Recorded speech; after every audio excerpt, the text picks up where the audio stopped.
Hey, oh yeah, how you doing? Hi, I'm pretty good, thank you. How are you? That's Thank you for having me. great. Thank you. Thank you for doing the presentation. We're right on time for you to start. So if you want to go ahead and share your screen, we can get that going.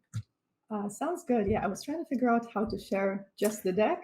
Yeah, if you down, it says share, and then you can just select the window once you have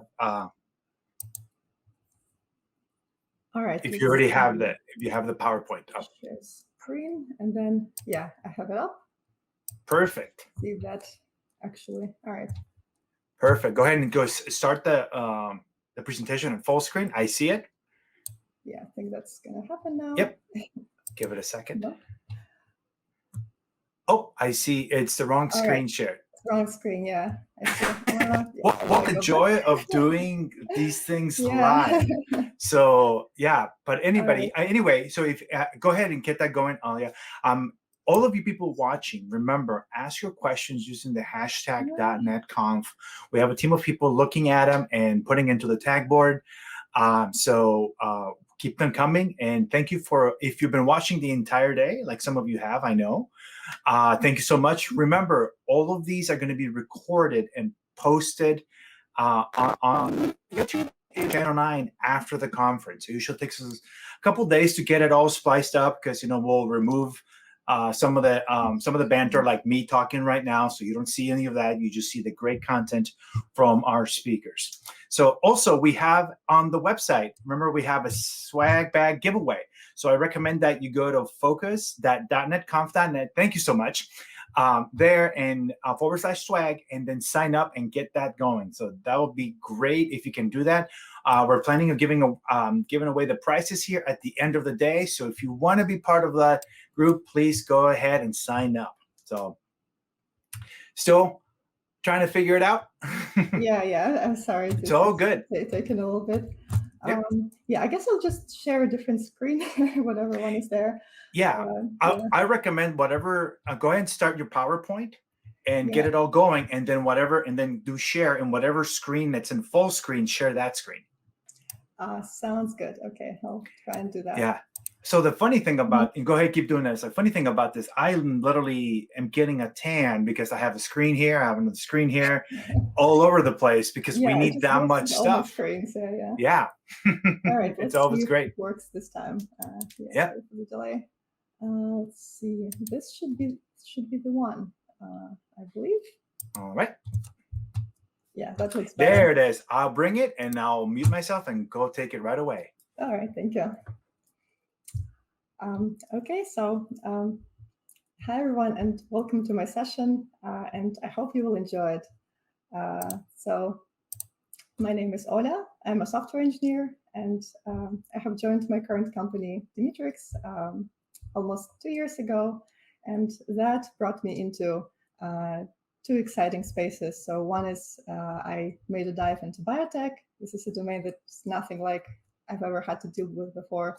And another thing is getting to code in Fsharp as a full stack programming language, which is something I was sort of prepared for, but I was really excited to do it. And so this has been a really fascinating journey for me. And I would like to share it with you, and mainly focusing on the software part of it, and of course focusing on Fsharp's role in all of this, and it being the main tool for building our software. So before I get started with it, I would like to say thanks to all of the software engineers at Demetrius, all of our people who do data science, IT, all of our scientists, and also a huge thank you to Fsharp community, because it has been incredibly helpful over time. And without all of these people, the things that I'm going to be talking about here wouldn't really be possible. So a tiny bit about me. So I'm a software engineer. The first and like the most part of my career, I was a classical .NET developer, mainly coding in C# and doing some Fsharp in my spare time. And since recently, I have been a full stack Fsharp dev and have been enjoying it. And here you can see some of my interests in tech, and here's my contact info. So as for the plan for the talk, first we'll take a quick look at biotech and how cool it is. Then I'll tell you about Demetrius and what we do, challenges we face. We'll take a look at our zoo of technologies, the software we built, and then the role Fsharp plays there, problem solutions, lessons learned, and hopefully we'll get to Q&A as well. So the biotech world.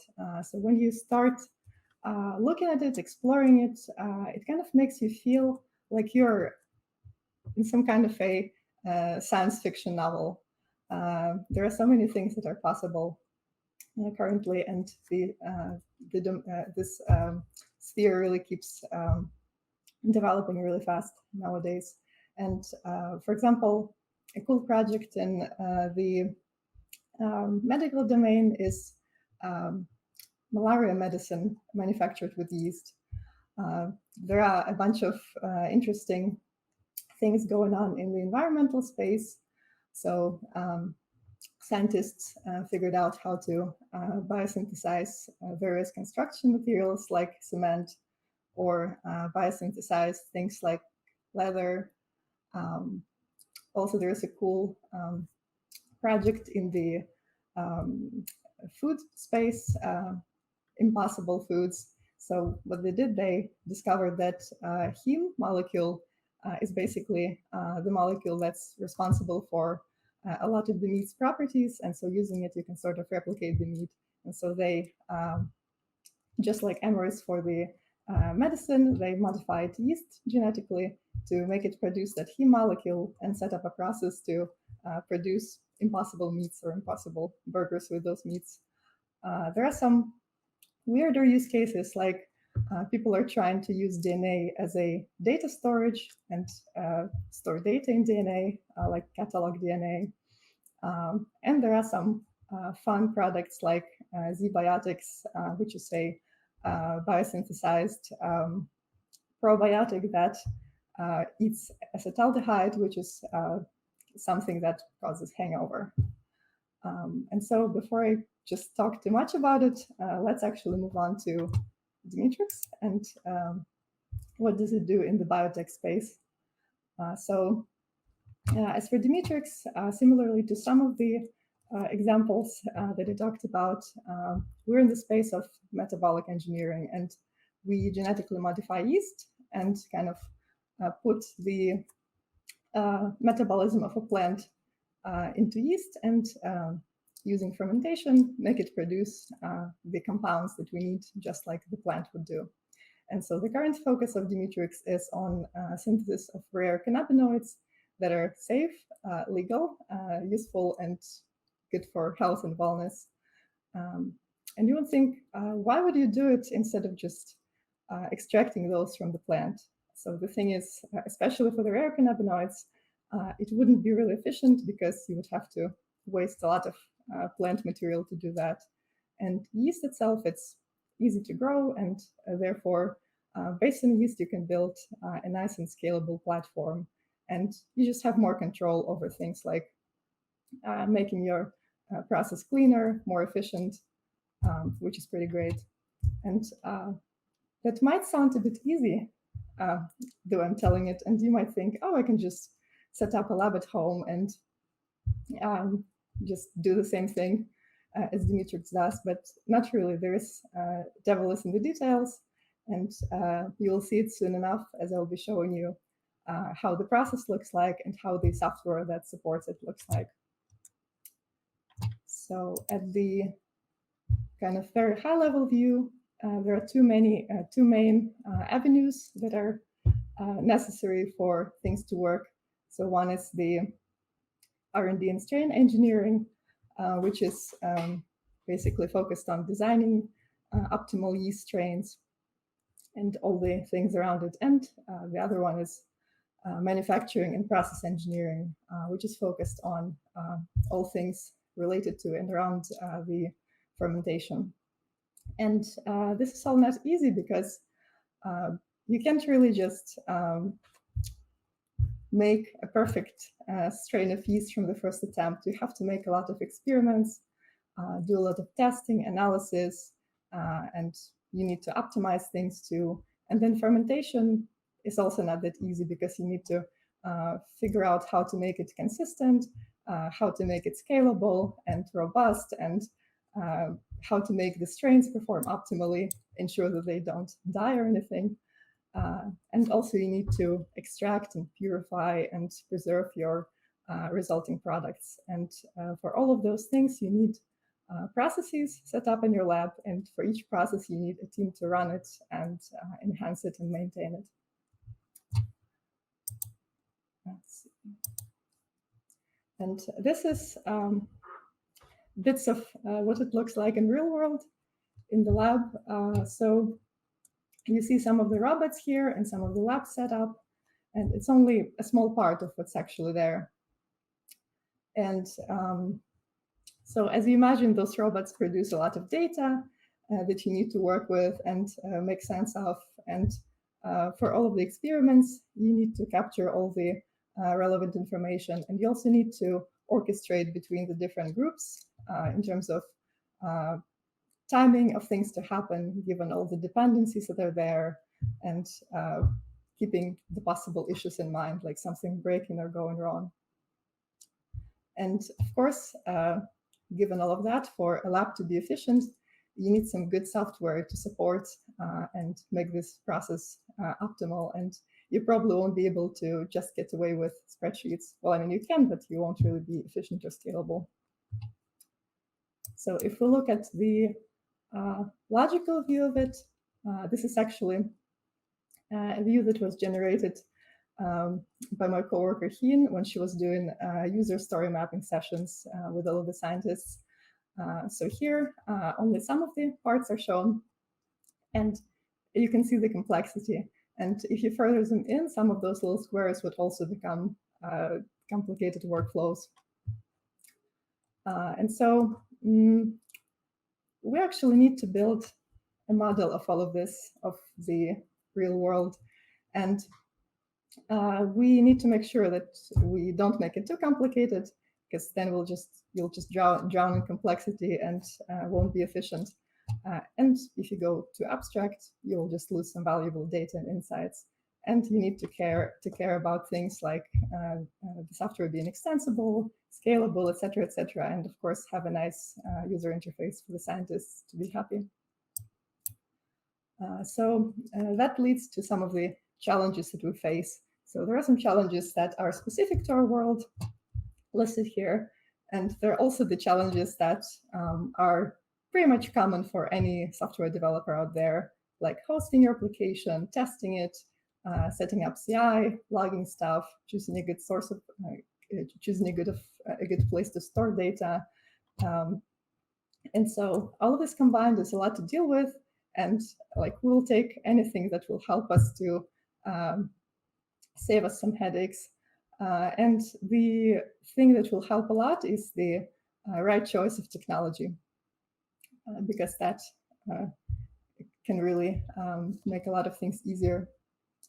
And so let's actually look at our technical landscape and what's there. So as you see that at the very heart of it, we have full stack Fsharp. So we have Giraffe as the web server sitting on top of ASP.NET Core. We have Fable Elmish for the front-end stuff. And the rest is pretty standard. Like we host things on AWS and we use PostgreSQL as our database.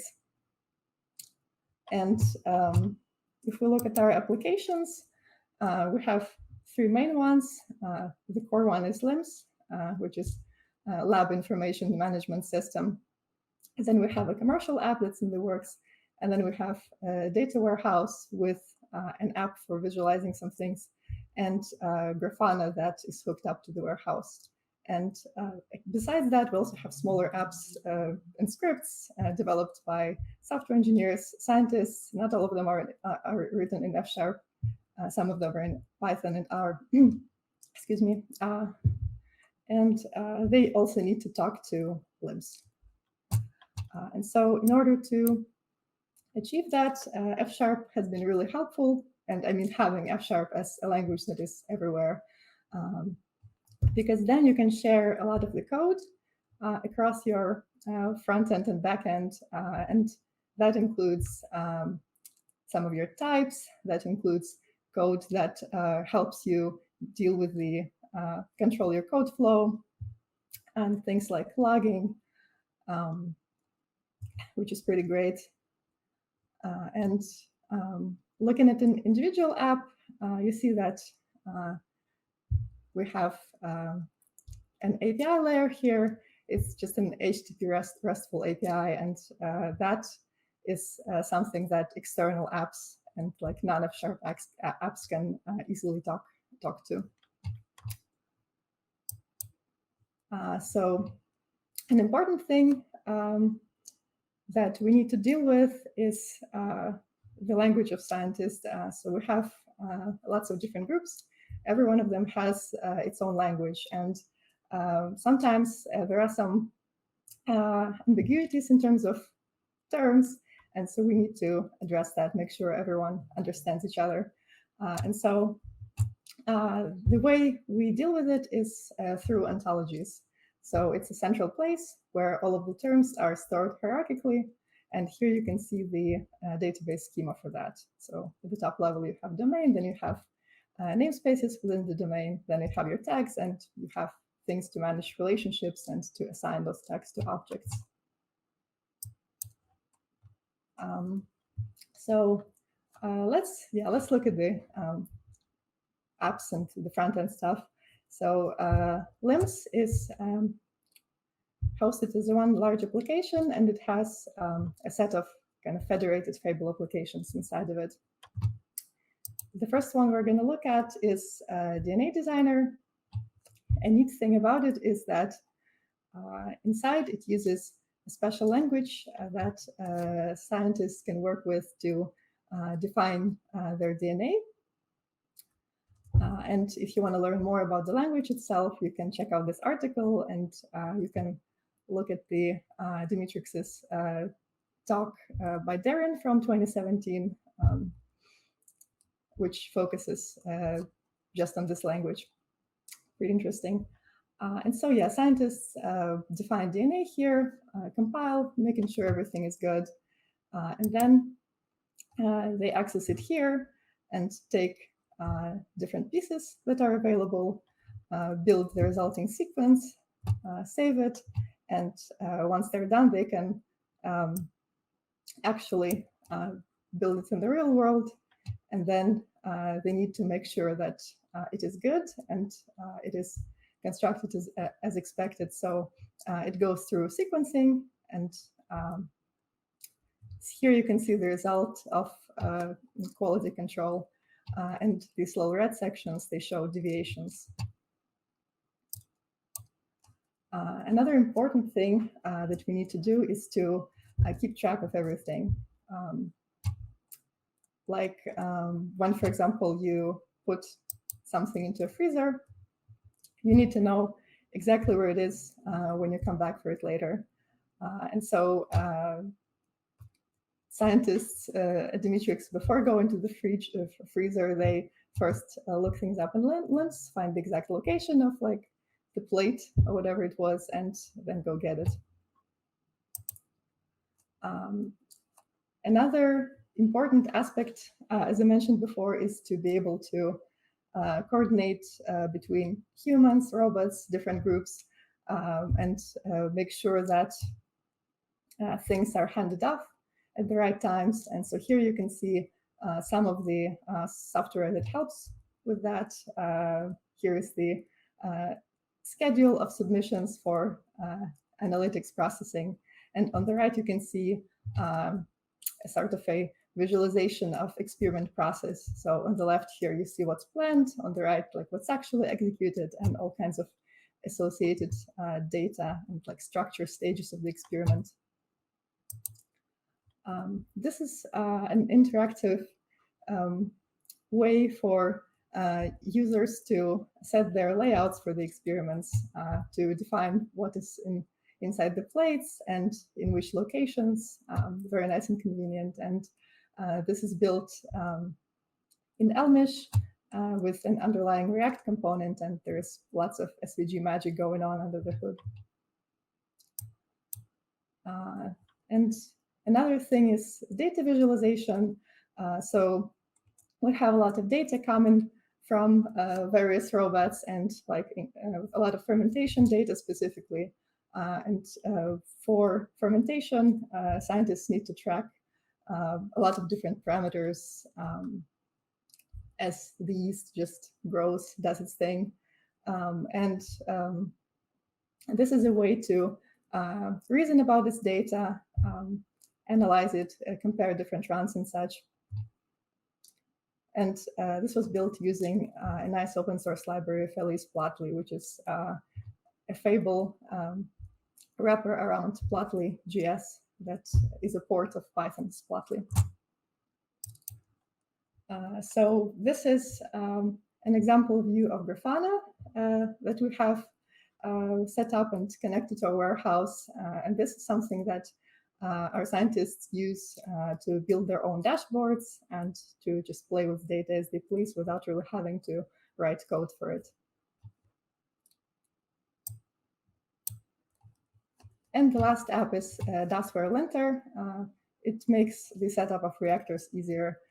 So for some kinds of reactors, people need to write basic scripts, and this helps them with the syntax and sanity checking. There is this on hover information, and also there is some magic in the right panel that, so basically the app uses set points parsed from the script in order to predict titers using a deep learning model trained on previous fermentation runs. And yeah, now let's actually move to Fsharp and what is its role in all of this. So if you think about what makes building software enjoyable, when you start modeling your domain and working with some data, you really want it to be just easy and natural. You don't want to think about it different from the way you think about it when you whiteboard your solution. You don't want to spend a lot of time on error hunting, and you really want to focus on solving problems and not on just kind of related boilerplated ceremonies. And you don't want to feel stupid when you do async and parallel programming. You just want it to work and to have nice primitives for it. And of course, you need good tooling that covers your needs. And a great bonus is a supportive tech community. And it becomes vital, especially for smaller companies that don't have their dedicated competency centers or experts that are willing to help if you cannot find your answers on Stack Overflow or something. So let's see how Fsharp will help us with some of that, and is helping. Excuse me. So one thing that is really great for modeling your domain that Fsharp provides is the type system. Things like records or end types, discriminated unions or types, a cool thing, single case unions that help you to differentiate between primitives across domains, like for you not to accidentally get a vessel by using a tag ID or something like that. And of course, good collections and functions helping to process those collections, and pipe operator. All of this combined for a C# developer might feel like a better version of LINQ.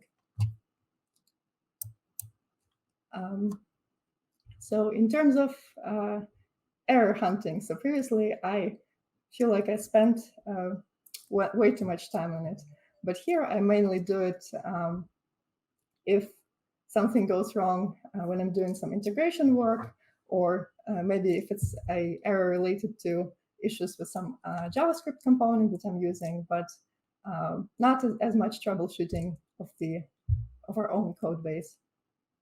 And why is that? So one thing is the compiler. Really, the compiler has become my friend. It really helps me where I forget things or miss things. Type safety is pretty great. And immutability by default helps a lot. And the good thing is that if you really need to have things mutable, you can do it for like performance reasons and such.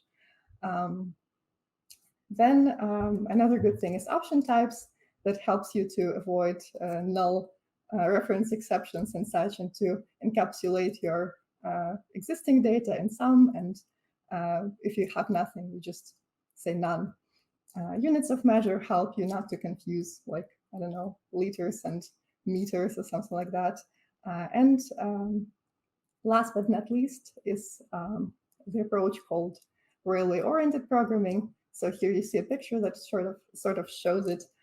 So the idea is to have your bits of code to kind of exit paths, depending on whether your function succeeded or failed, and then you can connect those pieces together in the right, like, based on the flow that you're going into. And I'll show an actual code example of it next. So here you see a type of result that we have defined in our code base. So it's either a success containing some data, or it is a specific failure message. And when you use this, you actually don't even have to write any special code every time. So here, computation expressions help you. They encapsulate this. And so when you write a function like this, you basically wrap your output, which is like experiment in this case, in a result type. And that helps you control your code flow and not have any like boilerplate to write every time you want to do error handling and such. And we actually open sourced our control flow library, and so you can find it if you follow this link. So as for async and parallel programming, here again, computation expressions help a lot. It's nice and easy to do it, and also you have a lot of helper functions that can help you build hierarchies of your async computations or run them in parallel, stuff like that. And here are some links for you to learn more about that part. As for tooling, I think currently, or at least based on my experience here, it seems to be pretty much covering all of our needs when it comes to working with data, working with web, infrastructure-related things, and other stuff. And a cool thing is that we also have all of the bigger .NET World tools available to us, and also through Fable, we have a lot of the JavaScript goodness available for us too. And the Fsharp community is just awesome. They will help you to solve your technical problems. They will help you find a job if you're looking for your first Fsharp job. And if you want to learn Fsharp in a structured way, you can sign up for a mentorship program and do it this way. So yeah, it's pretty awesome. So here, let's look at the front-end part of things. So it is a short example of model view update and how it works in elmish. So here we have this little file upload component. So the model holds all the data. The view is basically all of your HTML elements represented as lists, which gives you a lot of flexibility to compose them and such. And then you have your messages, and the update function updates the model based on your messages, and your view gets pre-rendered. So it's a very good approach to building UIs, and you can build complex things without too much headache using it. So if you look at the web server and API, it is pretty straightforward. So we have a thin proxy layer for the APIs to talk to them. And then here you can see what our endpoint dispatching looks like. So basically, we have authorization here, and we have like handling of the JSON parameters here. And actually, the web API the web API implementation is open source too, so you can check it out and try to use it. So data, we have two ways of working with the database. One is for when we have just static queries with parameters, and for that you just use the type provider that we built. And if you have dynamic queries that are generated based on like optional filters, it's Dapper plus our own custom query builder that is also open source, and the link is here. So is there any room for improvement? So, well, of course, we live in the real world, so there are some things that we hope that would be better. So we would be a bit happier if there was a native task support in Fsharp, and I know there is work going on in that area, and so I'm excited to finally see it in the language. And then another thing is tooling. It is pretty great, and even though our team works across different setups and different OSs, everyone is using either Rider or VS Code, switching between them. Sometimes we do hit performance issues because our code base is pretty big for Fsharp, and so yeah, it gets a bit rough. And of course, whenever it comes to integrations and specifically like interacting with native JavaScript, things can get rough. And yeah, then scientists who try to do scripting, they report that it's a bit harder than it should be sometimes, but over time, there is improvement, which is great. And sort of related thing, some of the people have tried using Jupyter notebooks with Fsharp and have built some nice POCs and such. But for people who come from Python world, some things are missing, like interactive widgets, for example. And so with that conclusion, basically Biotech is really a very tough ultimate test for a programming language and the ecosystem surrounded it. And Fsharp, I think in our case, has passed this test successfully. And it has been a joy to work with on the back end and the front end. And it removes a lot of headaches and PTSD when you're trying to refactor.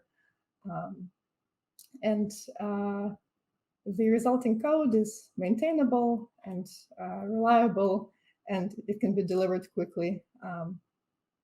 This has been helping us be productive a lot. The learning curve for new people is a little bit steep, but manageable, and people get over that and make valuable contributions to our code base, and that includes interns who didn't have any prior Fsharp experience and not much programming experience before, and also scientists who come from various backgrounds, including people who don't have any prior coding experience at all. And I think that's all.